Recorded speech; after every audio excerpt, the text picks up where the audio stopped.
सातवीं कहानी, ये कहानी वो है जब भगवान एक वैश्या के घर यानी कि एक प्रोस्टिट्यूट के घर जाते हैं।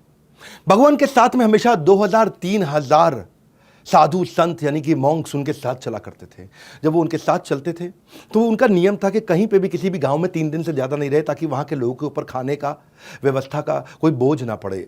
तो नए नए गांव जाते थे, वे एक गांव में पहुँचे तो वहाँ एक बहुत सुंदर, बला की सुंदर, इतनी खूबसूरत एक स्त्री ने उनका स्वागत किया जिसका नाम था आम्रपाली। आम्रपाली ने उनको बोला कि आप मेरे घर पे भिक्षा स्वीकार करने के लिए आए, मैं आपको भोजन खिलाना चाहती हूँ।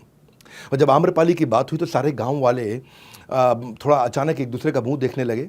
तो पूछा क्या हुआ? बोला भगवान वो तो वैश्या है, वो प्रोस्टिट्यूट है, उसके घर जाएंगे तो बिल्कुल अशुभ हो जाएगा, आपकी भक्ति का विनाश हो जाएगा। तो भगवान ने कहा नहीं, क्यों इनऑस्पिशियस है, क्यों विनाश होगा? उसने इतने प्रेम से बुलाया है, मैं उसका भोजन स्वीकार करूंगा। मैं उसके लव एंड अफेक्शन को स्वीकार करना चाहता हूं, मुझे उसके शरीर को थोड़ी स्वीकार करना है। हाँ, वो उसने मुझे तो वो चले गए वैश्या के घर पे और लोग इधर उधर देखने लगे। बोले लगता है भगवान की भक्ति समाप्त हो गई यहीं, लगता है गौतम बुद्ध का पतन हो गया है। गौतम बुद्ध गए उनके घर पे तो उसने उनको नए वस्त्र दिए, बारिश में भीगे हुए थे, नए वस्त्र दिए, उनको एक नया स्थान दिया जहाँ वो बैठे, उनको 56 भोग, उनको अच्छे से भोजन खिलाया और खिलाने के बाद उनको कहा कि भगवान आप यहीं आराम करें। वैश्या भी पास में जाकर के दूसरी तरफ जाकर के सो गई। पूरा का पूरा गांव परेशान हो गया कि वैश्या के घर पे जाकर के भगवान सोए, एक प्रोस्टिट्यूट के घर पे।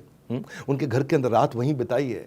तो सब भ्रष्ट हो गया, सब समाप्त हो गया। पूरा गांव सुबह सुबह इकट्ठा हो गया दरवाजे के बाहर ये देखने के लिए कि भगवान जब बाहर आएंगे निकल करके और वैश्या बाहर आएगी तो उनकी क्या अवस्था होगी, उस अवस्था को देखना चाहते हैं।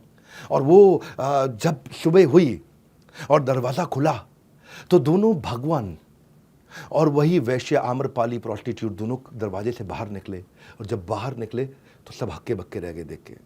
हक्के बक्के इसलिए रह गए क्योंकि वैश्या जो कपड़े पहनती थी वो थे ही नहीं।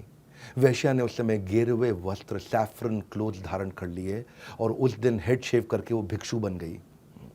और भगवान ने क्या उत्तर दिया कि my ways are more powerful than her. उस वैश्या ने अपना जितना भी धन एकत्रित किया था सब कुछ भगवान को दान कर दिया ताकि एक बौद्ध मठ बनाया जा सके।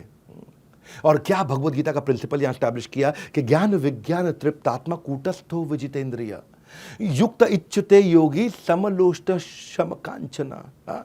कि जो व्यक्ति ज्ञान के साथ में विवेक से संतुष्ट रहता है वो सभी परिस्थितियों में अविचलित रहता है, उसको कोई वैश्या विचलित नहीं कर सकती है। वो धूल पत्थर और सोने और कंकड़ को एक समान देखते हैं। धूल पत्थर सोने और कंकड़ को, यानी कि पत्थर भी हो या गोल्ड भी हो, उसको एक समान देखते हैं। अज्ञानी आदमी